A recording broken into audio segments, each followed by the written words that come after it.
Hello everyone, मैं doctor Swati Sharma English सूत्रा में आप सभी का स्वागत करती हूँ। और आज मैं आप लोगों के लिए लेकर आई हूँ मॉक टेस्ट 1 ईएमआरएस के लिए। अब आप लोगों को मैं सबसे पहले एक चीज़ ये बताना चाहूँ कि ये मैं ईएमआरएस का मॉक टेस्ट जो लेकर आई हूँ, ईएमआरएस की पहली बात तो बहुत ज़्यादा मार्केट में बुक्स अवेलेबल है नहीं।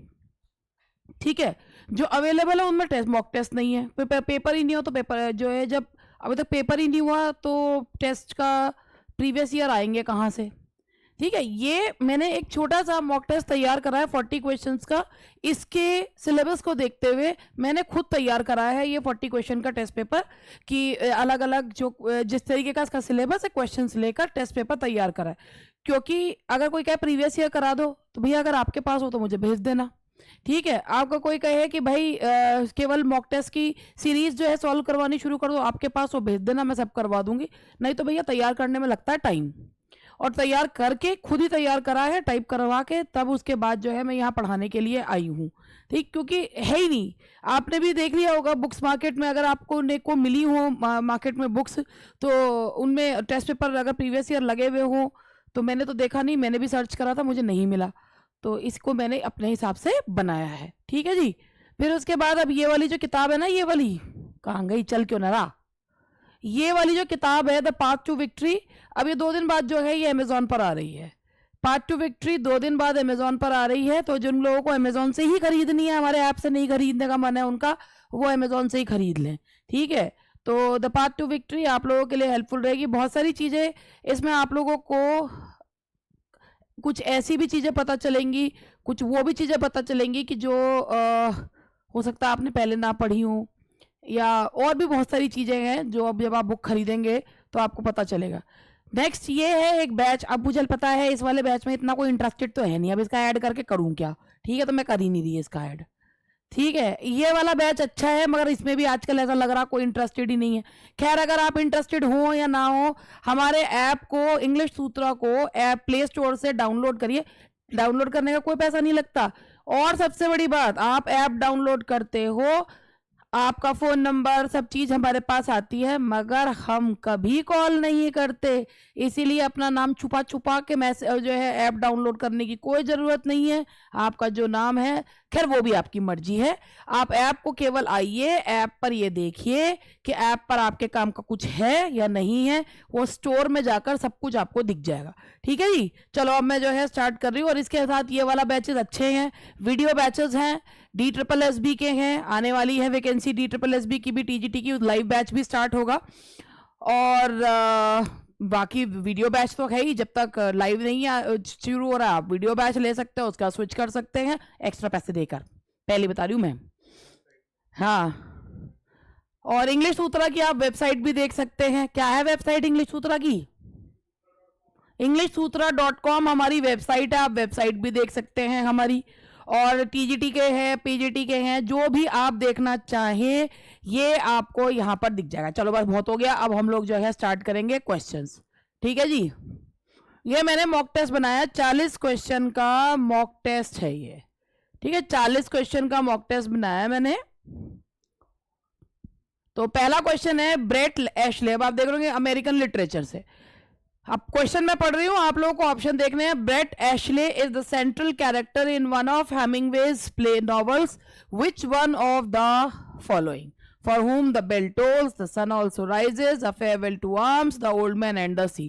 ठीक है, तो पहला क्वेश्चन का आंसर ब्रेट एशले कहाँ से लिया गया कैरेक्टर। तो भैया ये जो कैरेक्टर है ब्रेट एशले का, देखो भाई पहली बार पेपर होगा तो क्वेश्चंस का लेवल भी ऐसे ही होगा, हल्का फुल्का ही रहना चाहिए। तो ये है द सन ऑल्सो राइजेस, जिसे फिएस्टा के नाम से भी पुकारते हैं। That is the sun also rises. ठीक है, द सन ऑल्सो राइजेस। मेरे एक यूट्यूब स्टूडेंट ने मुझे सलाह दी थी कि मैम ब्लैक पर वाइट का कॉम्बिनेशन भी अच्छा लगेगा येलो की जगह, मगर मैंने करके देखा अच्छा नहीं लग रहा था, बिल्कुल नहीं अच्छा लग रहा था, तो आज इसलिए येलो ही रखा है। द सन ऑल्सो राइजेस इसका सही आंसर है।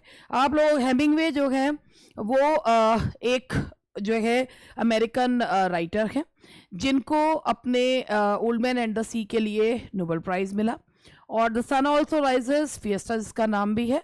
और ये जो है एक कहानी जो है ये ब्रेट एशले नाम के कैरेक्टर के चारों तरफ जो है वो घूमती है. तो that is the sun also rises. Now question number 2, Which of the following novels is not written by मुल्क राज आनंद? मुल्क राज आनंद आप सभी को पता है कि ये कहलाते हैं चैंपियंस ऑफ दलित्स, मार्जिनलाइज्ड के चैंपियन कहलाते हैं. और इनको कैरेक्टर डिलिनिएशन में ये बहुत होशियार थे. हालांकि इन पे प्रोपागेंडा का भी जो है वो आरोप लगा. अनटचेबल जो इनकी नॉवल है जिसमें इन्होंने बाघा की स्टोरी जो है वो बताई है, the story of a sweeper boy, और एक दिन की कहानी जो बताई है, इनमें से कौन सा जो वर्क है वो मुल्क राज आनंद का नहीं है? The cat and Shakespeare, lament on the death of a masters of art, the old woman and the cow, two leaves and a bud. इसमें कौन सा जो ऑप्शन है वो मुल्क राज आनंद का नहीं है? तो option number A, that is the cat and Shakespeare, ये राजा राव का वर्क है. This is a work by another Indian writer, Raja Rao. The central character of the novel of Old Man and the Sea is Santiago, Robert Jordan, Jake Barnes, Catherine Barclay. आपको पता होगा कि the old man and the sea जो है, इससे Hemingway ने concept दिया था कोड हीरो का. कोड हीरो का मतलब होता है the one who dies for his belief but never leaves his belief. Santiago वही कैरेक्टर है जो अपने विश्वास के लिए मरना पसंद है मगर झुकना पसंद नहीं है. तो ये जो कहानी है कि the struggle between man and nature, तो वो जो है इसमें कहानी दिखाई है old man and the sea में. And the central character is Santiago the Cuban fisherman. Short story the snow of Kilimanjaro was written bye.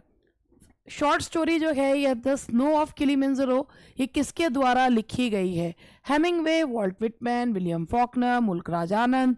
तो आप इसमें देखिए किसके द्वारा, ये भी मैंने आपको बताया था जब अमेरिकन लिटरेचर के बारे में बताया था. तो ये हेमिंगवे का वर्क है, शॉर्ट स्टोरी किलिमंजारो. ठीक है जी.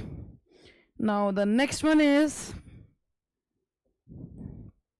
आप देख रहे होंगे ये क्वेश्चंस मैं वैसे ही लेकर आई हूँ जो इंडियन है, अमेरिकन है. अब आप क्वेश्चन को देखकर पता चल जाएगा ना, लेवल बहुत हाई है ना वो लेवल बहुत लो है, ठीक ठाक लेवल जो है लिया है.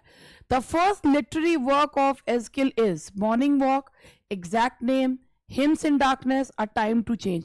अगर आप लोगों ने निसिम एस्किल को पढ़ा है तो आप लोगों को इनके बारे में पता होगा कि इनका पहला वर्क जो है वो कौन सा है. और थोड़ा सा मैं आपको अगर इनके बारे में बता भी दूं,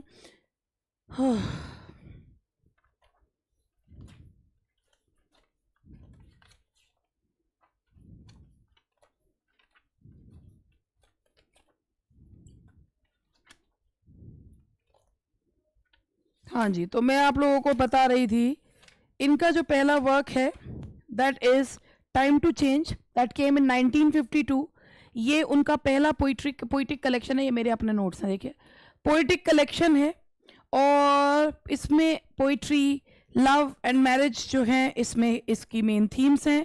और he differentiates between a poem and poetry saying a poem is an episode completed in an hour or two, but poetry is something more. It is the why, the how, the what, the flow from which a poem comes. तो ये निसिम एस्किल का जो पहला work है that is a time to change. ये आया था कब?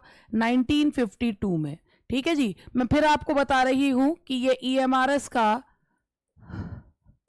मॉक टेस्ट है जो प्रिपेयर करा गया है मेरे द्वारा, और जो है चूंकि कोई प्रीवियस ईयर क्वेश्चंस नहीं है तो जो भी चीज़ अवेलेबल थी उन्हीं को और सिलेबस को ध्यान में रखते हुए मैंने ये तैयार किया है.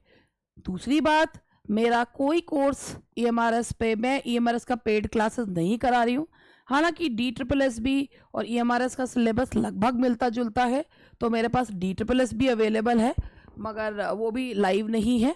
लेकिन EMRS का कोई पेड बैच मेरा नहीं है. ठीक है. और ये मॉक टेस्ट आप लोग देख ही सकते हैं कि आपके इसमें कितने क्वेश्चंस हैं. लगभग इसी तरीके के क्वेश्चंस पूछे जाने की उम्मीद है.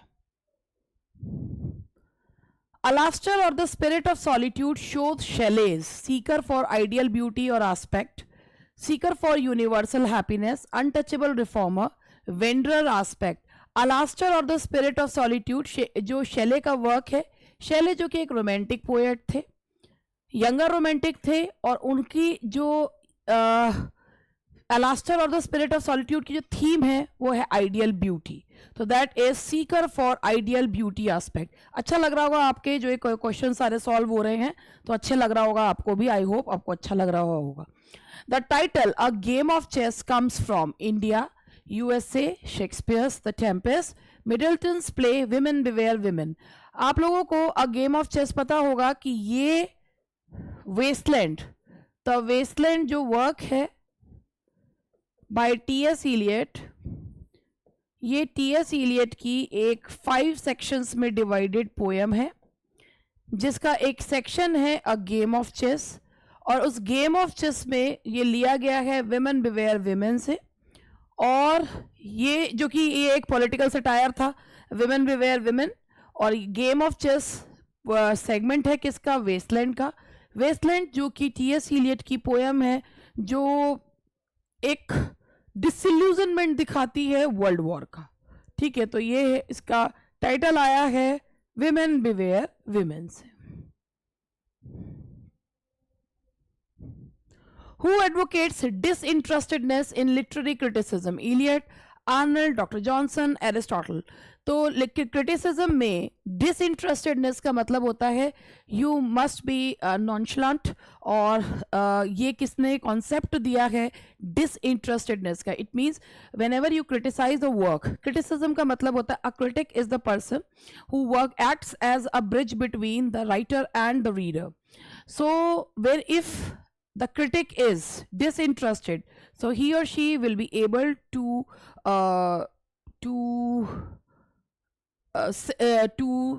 express clearly the views of the writer. If you are biased, you will not be able to grasp the views, you will not be able to send the views of writer without any biasness. तो कहने का मतलब यही है कि डिसइंटरेस्टेडनेस का मतलब होता है कि जब एक, मैंने भी बताया, एक क्रिटिक जो होता है रीडर और राइटर के बीच में एक ब्रिज का काम करता है. क्रिटिसिज्म का मतलब आलोचना नहीं होता. क्रिटिसिज्म का मतलब होता है जो राइटर की बात है उसको रीडर तक पहुंचाना. और अगर आप उसमें बायस्ड हैं तो you will not be able to do so, तो आप उसको नहीं कर पाएंगे. तो अगर आप डिसइंटरेस्टेड हैं तो आप बिना किसी पूर्वाग्रह के आप उस बात को रीडर तक पहुंचा सकते हैं. ये कहा है किसने? मैथ्यू आर्नल्ड ने. Now the next one is which of the following is a direct address to an absent person or to an abstract or inanimate entity? Oat, apostrophe, zeugma, epode. अब मैं आपको इसके बारे में एक बढ़िया सी बात बताऊं. जब भी कभी लोग जो है वो ऐसे जो है लगा देखते हैं ये, तो सोचते हैं ये अपोस्ट्रोफी है, चाहे वो जीवित व्यक्ति के लिए ही बात की जाए. आपको पता है अपोस्ट्रोफी का मतलब ही क्या होता है? कि जब हम किसी मृत व्यक्ति, किसी अनुपस्थित व्यक्ति या किसी नॉन लिविंग थिंग को संबोधित करते हैं तो ही वो अपोस्ट्रोफी होता है. O wild west wind, inanimate thing को जो है वो हमने संबोधित किया है. Hamlet thou hast cleft my heart in twain. तो भाई ये अपोस्ट्रोफी इसलिए नहीं है क्योंकि हैमलेट उस समय उपस्थित है वहां पे. हाइपरबोली है ये हैमलेट. पता है अगर ये ऐसे लिखा हुआ Hamlet, thou hast cleft my heart in twain. तो ये आपको पता है गर्ट्रूड की लाइंस हैं और वो हैमलेट को यहाँ संबोधित कर रही हैं. तो जब संबोधित कर रही हैं, मान लीजिए इसमें ऐसे लगा हुआ हो, तो ये एड्रेस है, ये अपोस्ट्रोफी नहीं है क्योंकि गर्ट्रूड हैमलेट को बोल रही हैं. और अपोस्ट्रोफी का जो नियम है वो यही है कि जब हम ऐसे व्यक्ति को, ऐसी चीज को संबोधित करते हैं, चीज इनएनिमेट हो और व्यक्ति जो उपस्थित ना हो या मृत हो, तो ये एड्रेस है, ये अपोस्ट्रोफी नहीं है. संबोधन है, अपोस्ट्रोफी नहीं है. गर्ट्रूड के द्वारा उनके बेटा सामने खड़ा था जिससे वो बोल रही. तो अपोस्ट्रोफी का रूल यही है जो यहाँ पर ये लिखा हुआ है. ठीक है. Now the next one is, which one of the following is not the work of Kamala Das? The Lotus, an introduction, Summer in Calcutta, The Snob. तो इसमें जो है आपको कमला दास जो कि इंडिया की सिल्विया प्लाथ जो हैं वो कहलाती हैं।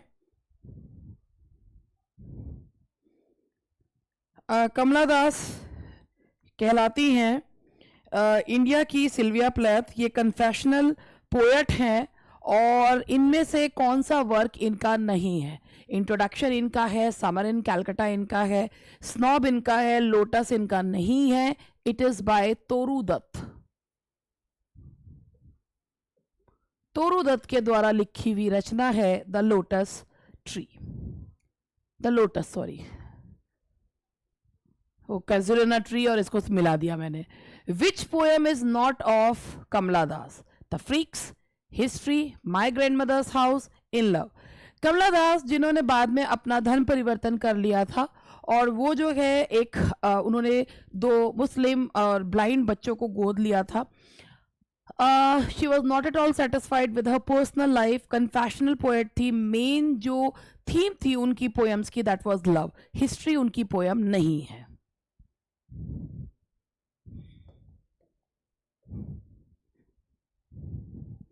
Alliteration may be defined as literary aptitude, a repetition of a speech of sound in a sequence of words, a literary genre, none of these.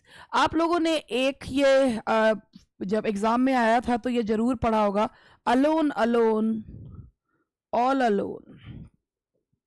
तो एलिट्रेशन जो होता है उसका मतलब होता है जब same letter, whether it is consonant और इट इज अ वॉल, जब वो लगातार रिपीट होता है तो उसे एलिट्रेशन कहा जाता है।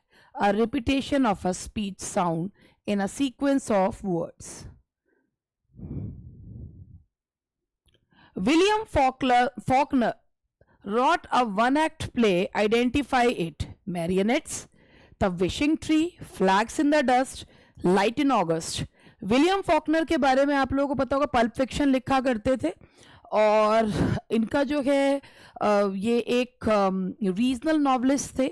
इन्हीं से प्रभावित होकर आर के नारायण ने जो मालगुडी का जो कॉन्सेप्ट है वो बनाया था। वो इंडिया के रीजनल नॉवलिस्ट हैं या अमेरिका के रीजनल नॉवलिस्ट हैं और इनका जो वर्क है एक 1-act प्ले है जो इन्होंने लिखा है and that is marionettes. That is marionettes. Silverman has never read Browning. This is an example of chiasmus, metonymy, zeugma या conceit. अगर आप लोगों को इन फिगर्स ऑफ स्पीच के बारे में पता हो तो आप यहाँ देखिए, chiasmus का मतलब होता है जब वर्ड ऑर्डर चेंज कर देते हैं, जैसे fair is foul, foul is fair.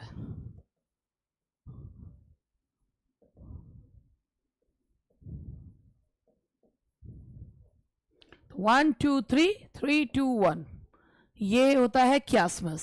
Metonymy जब नेम चेंज कर देते हैं। मेटा मीन्स परे और नेम मतलब होता है change, when there is a change of name. Zeugma जब एक वर्ड से वर्ब से 2 नाउन जोड़े जाते हैं। एंड कंसीट का मतलब होता है कि जो एक ऐसी फार फैचर्ड इमेजेस होती हैं उन्हें कंसीट कहा जाता है।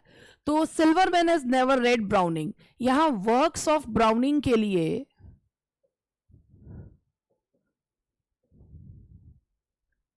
ब्राउनिंग यूज किया गया है, तो कौन सी फिगर ऑफ स्पीच होगी इसमें?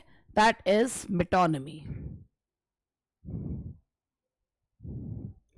Which work of Hemingway portrays his love of Spain and his passion for bullfighting? कौन सा वर्क हेमिंगवे आपको पता है अमेरिकन राइटर हैं। A farewell to arms, for whom the bell tolls, the sun also rises, death in the afternoon। Bull fighting को बताता हुआ जो वर्क है that is death in the afternoon. आप देख रहे होंगे कि जितने भी क्वेश्चंस मैं करा रही हूँ स्ट्रेट क्वेश्चंस है, कोई घूमा हुआ बहुत ऊट पटांग सा ऐसा क्वेश्चन नहीं है जहां मेरे को शौक चढ़े कि मैं अपनी बुद्धिमत्ता आप पर झाड़ूं। ऐसी कोई ज़रूरत नहीं है। अब तक तो आपको पता चल ही गया होगा कि मेरे अंदर कुछ अकल वकल है या नहीं है। अगर आपको लगता है अकल वकल है तो आप देख लेना, नहीं लगता तो कोई बात नहीं। जैसे और वीडियोस पे पिछले वाले पे तो मेरे ख्याल से 1000 के करीब व्यूज रह गए हैं, मत देखना इसे भी। फिर डेथ इन द आफ्टरनून कई बार मेरे को लगता है यार मेहनत तो इतनी करती हूँ मगर उस हिसाब से लोग देखते नहीं है। क्यों, अब बात क्या हो गई, पढ़ाई लिखाई में इंटरेस्ट छूट गया क्या? EMRS का पेपर तो हो ही जाएगा। आजकल ऐसा लग रहा है जैसे आप लोग के अंदर वो जोश खत्म हो गया, कुछ करने की इच्छा समाप्त हो गई है। ऐसे मत करो, ठीक है? प्यास लगने पर कुआं नहीं खोदा जाता है, पहले से ही तैयारी करके रखी जाती है कि जैसे ही प्यास लगे फटाक से अपनी बाल्टी डालिए, फटाक से पानी निकालो, धड़ाक से पी गए। तो वो काम करना सीखो, धड़ाक फटाक फटाक धड़ाक जो है वो जिंदगी में रहना चाहिए। In Hemingway's The Old Man and the Sea, the old man hooks a fish. What is the fish called? Old man and the sea में देखो ये वाली कहानी कितनी अच्छी थी, सेंटियागो की कहानी थी कि भाई इतनी समय हो गया नहीं पकड़ पा रहा था तो मछली, तो लोगों ने उसको जो है कर्स जो है जिंक्स भी जो है उसको बोलना शुरू कर दिया था। मगर फिर भी बंदा जो है जब गया, भले ही मछली जो है उसका करकास ही बचा, लेकिन फिर भी लेकर तो आया ना, प्रूव तो कर देना बॉस इज अ बॉस। तो वही चीज़ है यार, वो जोश हमेशा जीवित रहना चाहिए। हाउ इज द जोश, लो सर, वो काम नहीं होना चाहिए। तो old man and the sea में जो वो मछली थी, उस मछली का नाम क्या था? That was Marlin. शार्क खा गई थी उसे। Which of the following novels is not a part of trilogy? The Coolie, The Big Heart, The Village, Across the Black Water. तो इनमें से कौन सा जो है वो ट्रायलॉजी का पार्ट नहीं है? मुल्कराज आनंद की एक ये ट्रायलॉजी है, ये मैं आपको बताती हूँ। 3 नॉवेल्स का इनका जो है ये वर्क है और इसके बारे में मैं आपको बताती हूँ।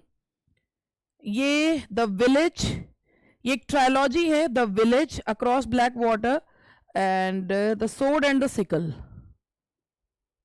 The big heart, the village, sword and, इसमें तो दो, वैसे तो 2 ही आंसर गलत हो रहे हैं इसमें। The village, it is the first novel of the Lal Singh trilogy. Lal Singh trilogy है, विलेज उसका पहला नॉवल है और black waters and the sword and the sickle जो हैं वो उसके अलग हैं। Black waters and the sword, across the black waters and the sword and the sickle, village. फिर उसके बाद है across the black waters, the sword and the sickle. तो बिग हार्ट भी इसका पार्ट तो नहीं है,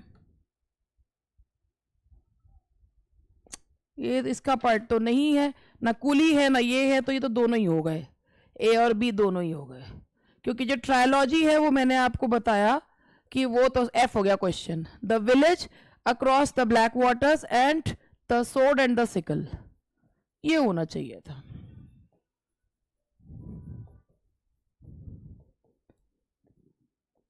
ठीक है जी, ये लाल सिंह ट्रायलॉजी है, उसके ये 3 नॉवेल्स हैं, the village, across the black water और the sword and the sickle. तो ये दोनों ही इसके पार्ट नहीं है, the coolie and big heart. I am going to Delhi, he declared, choose the correct form of narration. इनमें से नरेशन ढूंढनी है भाई, ये पीछे को लिखा हुआ है तो यहां पर आप देख सकते हैं कि यहाँ ऑब्जेक्ट तो है नहीं, चारों ऑप्शन पढ़ लीजिए। He declared that he was going to Delhi, तो देख लीजिए कहां आ रहा है, he declared that he was going to Delhi. Noun clause लग जाता है, ही सेड नहीं आएगा, डिक्लेयर्ड का डिक्लेयर्ड ही रहेगा, वो अब चेंज नहीं होगा। He said he wanted to talk to you, sorry, he said I want to talk to you, he said that he wanted to, अब यू है, यहां ऑब्जेक्ट नहीं दिया। आपको पता है कि मान लो यहां पर ऑब्जेक्ट नहीं दे रखा हो तो हम क्या करते हैं, he said to him, he said to me, उस हिसाब से होता है आई वॉन्टेड। अब जो यहाँ पर अगर सेकंड पर्सन दे रखा हो तो वो ऑब्जेक्ट के हिसाब से चेंज होता है। तो अब आप ये देखिए, ही सेड अब किसके हिसाब से होगा, he said that he wanted to talk to him, या ही सेज नहीं होगा, हैड नहीं होगा, he said he wanted to, ये भी नहीं होगा, he said that he wanted to talk to him. अब हिम के हिसाब से इसलिए कर लिया क्योंकि जो अगर यू दे रखा हो आपका रिपोर्टेड स्पीच में तो उसे ऑब्जेक्ट के हिसाब से चेंज करते हैं, तो इसका आंसर होगा ए। अरे ए नहीं, बी, सस्ता नशेड़ी, बी होगा। He said that he wanted to talk to him, क्योंकि थर्ड पर्सन या फर्स्ट पर्सन में चेंज करते हैं। Match the meaning with the idiom, to put off, to instigate, to irritate, to turn down, या to be very angry. अब ये तो जरा एक बार कभी कभी खुद भी कुछ देख लिया करो और फिर मुझे बता दिया करो कि इसका आंसर जो है वो क्या होगा। Put off the light, then put off the light.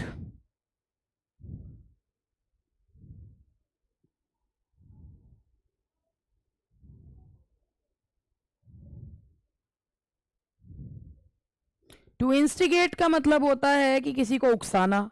Irritate करने का मतलब होता है गुस्सा दिलाना। टर्न डाउन का मतलब होता है किसी चीज में जो है किसी चीज को मना कर देना। And to be very angry, बहुत ज्यादा गुस्सा हो जाना। तो अब आप इसमें देखिए कि इसका आंसर जो है वो क्या होना चाहिए। ठीक है जी, और मैं वेट कर रही हूँ। तो इसके हिसाब से यहाँ पर वैसे तो पुट ऑफ का मतलब जो होता है वो किसी चीज को पोस्टपोन करना भी होता है, किसी चीज में इंटरेस्ट लूज भी करना होता है। तो टर्न डाउन इसके हिसाब से सही लग रहा है कि किसी चीज को मना कर देना। तो ये होगा that is C, to turn down, to evade, to turn down.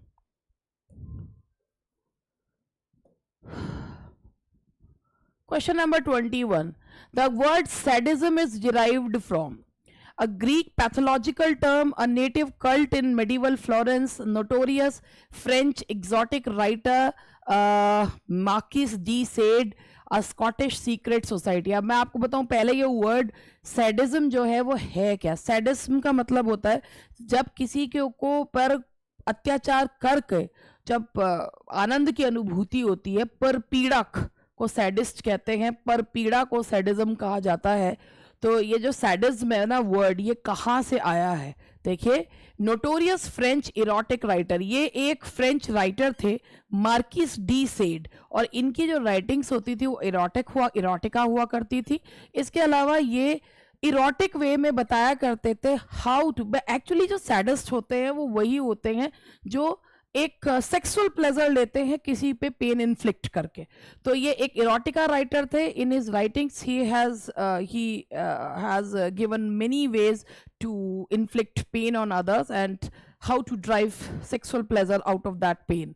तो ये आई है टर्म कहाँ से, notorious French exotic writer Marquis de Sade की दी हुई टर्म है कि वहां से कॉइन हुई है। The audience dash the speaker, turn out, turn on, turn in, turn off. तो आप यहाँ पे टर्न ऑफ होगा ये वाला। तो ये होता, अगर होता टर्न ऑन का मतलब होता तो किसी चीज को शुरू करना। टर्न इन जो है किसी चीज, मतलब टर्न ऑन को टैप करके शुरुआत करने भी होती है। टर्न ऑफ का मतलब होता है किसी चीज को बंद कर देना, और टर्न आउट का मतलब होता है बाहर निकाल देना। तो अब आप यहाँ देखिए, the audience dash the speaker, यानी कि ऑडियंस को बात पसंद नहीं आई तो उन्होंने स्पीकर को बाहर निकाल दिया। तो that is turn out.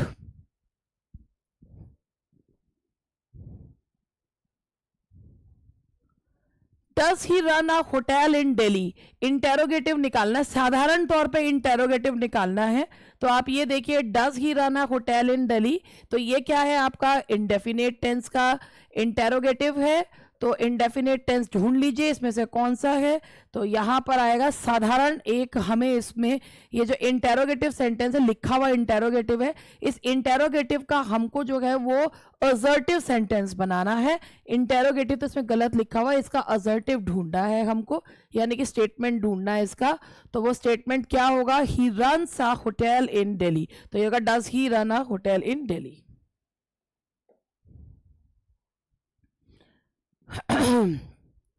Dash this embroidery by evening. इसमें लिखा हुआ है कि फ्यूचर परफेक्ट टेंस यूज करना है।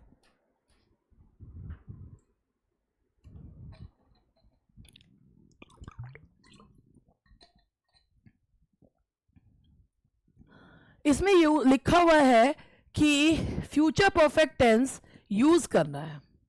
ठीक है जी। तो अब आप यहां पर ये देखिए, वैसे भी अगर कहीं पर जो है वो बाय लिखा हुआ होता है तो हमको by plus time of future दिया हुआ तो फ्यूचर परफेक्ट। अब देखिए इसमें फ्यूचर परफेक्ट में दो दे रखे हैं, सी भी है और डी भी है। प्रॉपर जो अंग्रेजी के हिसाब से वो आई के साथ शैल लगता है। तो I shall have finished this embroidery by evening. The excursion dated 1814 marks the beginning of Wordsworth's growing sensibility, the decline of Wordsworth's poetic genius, the height of Wordsworth's ascent to fame, Wordsworth's friendship with Coleridge. Excursion जब Wordsworth ने लिखी थी उस समय उनका career ढलान पे था, तो एक्सकर्शन जो है वो क्या बताती है? The decline of Wordsworth poetic genius. Wordsworth जिनके लिरिकल बैलेड से रोमांटिक एज की शुरुआत हुई थी। वाह, कितना नया फैक्ट बताया मैंने, आज से पहले को पता थोड़ी ना था, लेकिन अब मैंने बता दिया, ठीक है? अब याद रखना।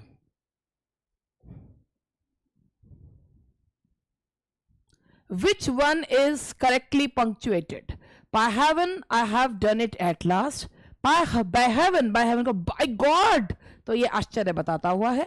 I have done it at last, यहाँ पे it होना चाहिए था, I have done it, तो यही इसका जो है वो सही जो है वो पंचुएशन है। By heaven, I have done it at last क्यों है? I have done it,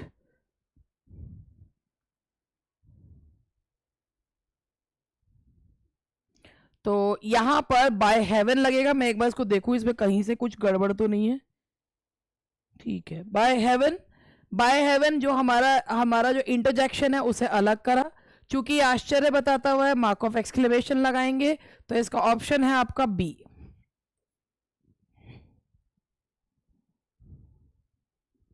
Which one is correctly punctuated? You see, she can't forget sir. You see, she can't forget sir. You see, अब ये inverted commas में किसी को कहा जा रहा है, तो you see, अब हमें यहाँ पर you see किसी चीज पे ये आश्चर्य बताता हुआ है, ठीक है? आई सी आश्चर्य बताता हुआ, तो मार्क ऑफ एक्सक्लेमेशन लगेगा। You see she can't forget sir. अब एक बार मैं ये देख लूं कि ये सही से पंचुएट जो हैं वो हुए हुए हैं या नहीं है, ये मुझे एक बार देखना पड़ेगा। हाँ जी, पंचुएट सही हुए हुए हैं। You see she can't forget sir, तो यहाँ पर किसी की स्पीच को करा गया है, तो आगे पीछे इन्वर्टेड कॉमा लगे हुए हैं। यू सी ये हमारा इंटरजेक्शन है, उसे कॉमा से अलग करा।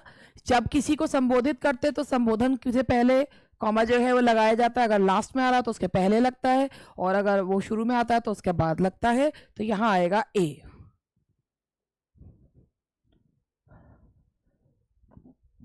Goals were these: the country house presents the upper class, the lower class, the middle class, the industrial class। आप सभी ने गोल्सवर्दी का कंट्री हाउस जो है जो पढ़ा होगा वर्क, ये एक स्क्वायर की कहानी है।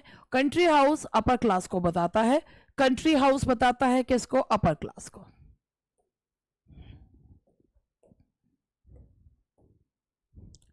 Dash, the shower was over, the sun shone out again, unless with after if। कौन सा जो कंजंक्शन है वो लगना चाहिए? जब बारिश खत्म हो गई तो बरसात जो है फिर हो गई, तो after the shower was over. और यहां पर आफ्टर काम किसका कर रहा है? कंजंक्शन का काम जो है वो कर रहा है। समझ गए कि the sun shone out again when adverb clause है, कंजंक्शन है आफ्टर। चार बात फालतू बताने की बड़ी गंदी बीमारी है, मुझे बताऊंगी जरूर चार बात, चाहे को सुनना ना चाह रहा हो, मगर चार बात फालतू बताना है भाई। Make hay dash the sun shines, यहां पर बीच में डैश लगना चाहिए था, यहां डैश आना चाहिए था।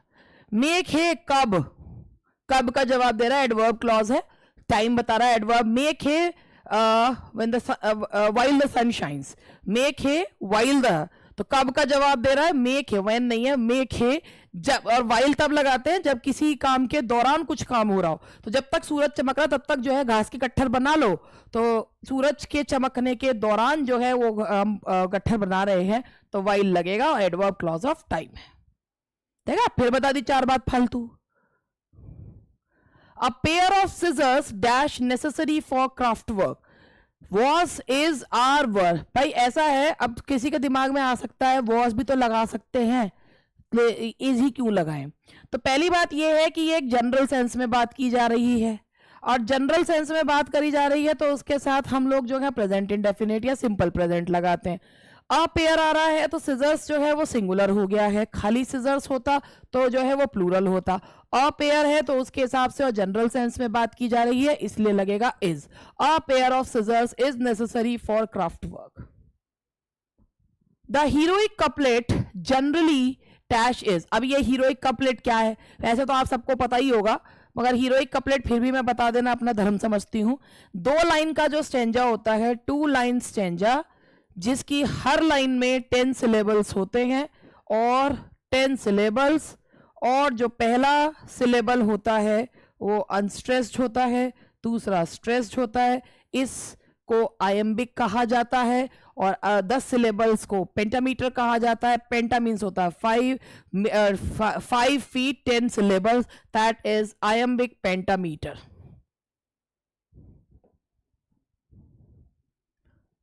State the emphatic form of I am happy.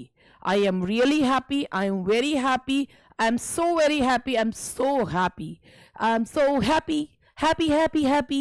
तो आई एम हैप्पी का जो एम्फेटिक फॉर्म है, आई एम सो हैप्पी बड़ी, तो ये है दैट्स डी। अब आप सोच रहे होंगे किस बात पे हैप्पी हुए हम हैं, किस बात पे है, कोई बात नहीं, कभी कभी बेवजह भी खुश हो लिया करते हैं।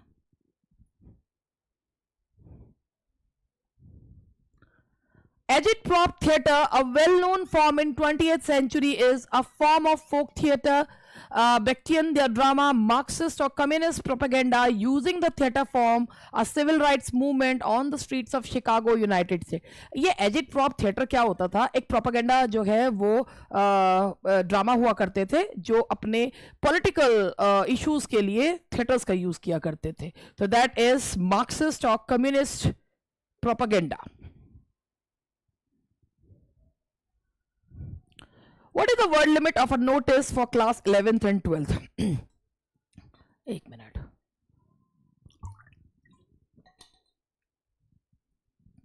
What is the word limit of a notice for class 11th and 12th? ये भी आपका राइटिंग सेक्शन में है। तो जो वर्ड लिमिट है दैट इज 50 वर्ड्स। 50 वर्ड्स है आपकी 11th and 12th क्लास के लिए, नोटिस के लिए। The heading subject of a notice should not be there, be brief and catchy, be a long tail keyword, none of these। Notice की जो heading होती है वो कैची होना चाहिए, तभी तो पढ़ेंगे, है ना। जैसे कि कोई भी, अब जो थंबनेल ही है, अगर उसका जो है वो कैची नहीं होगा तो तुम पढ़ोगे नहीं, पढ़ोगे ना। तो इसीलिए बी ब्रीफ एंड कैची। अपने आप ही लग गया, बोर्ड भी इतना समझदार है। One should start a speech bye, अगर हम स्पीच देते हैं तो कैसे स्टार्ट करते हैं, आए करके जो है भग गए, तो ऐसे नहीं होता ना। जब स्पीच स्टार्ट की जाती है, अब अगर मैं ही आती हूं तो मैं भी आप लोगों को ग्रीट करती हूं ना, तो greeting the chief guest, fellow speakers and the audience, पहले भैया ग्रीट जो कर। और पता है सबसे बुरा कब लगता है, जितने बोलने वाले हैं जब एक एक के बारे में वर्णन करते हैं ना, भाई साहब इतना पका देते हैं बहुत ही ज्यादा। खैर, when one should start a speech bye greeting the chief guest, fellow speakers and the audience.